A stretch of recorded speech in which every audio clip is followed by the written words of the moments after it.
Hi, in the previous video we have talked about nested function, and in this video we will learn about closures. Nested function means one function inside another function. You can refer to my previous video for more information. So first of all, let's delete what we do not require as of now.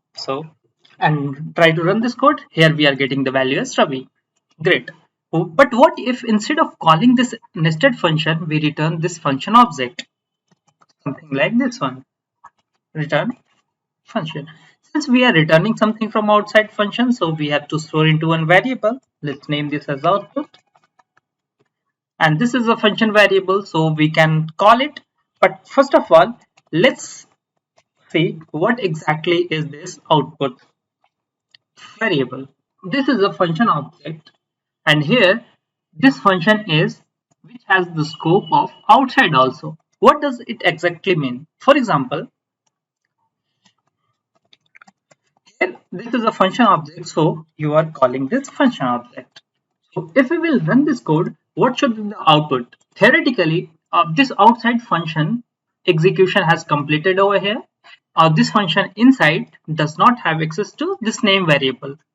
It means while calling this output function, we should get an error. But here we are getting the result as Ravi.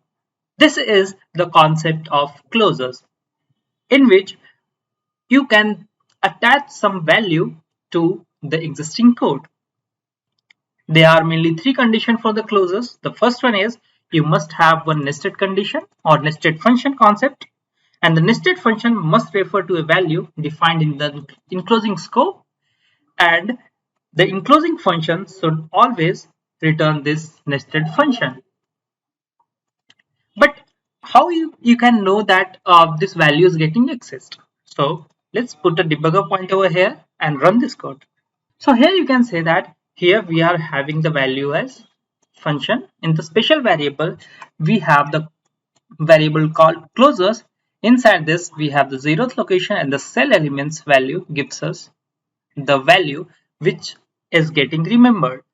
So in simpler terms, you can say that a closure is a function object that remembers the value in enclosing scope even if they are not present in the memory. And you can find the value using this cell content of the closure object.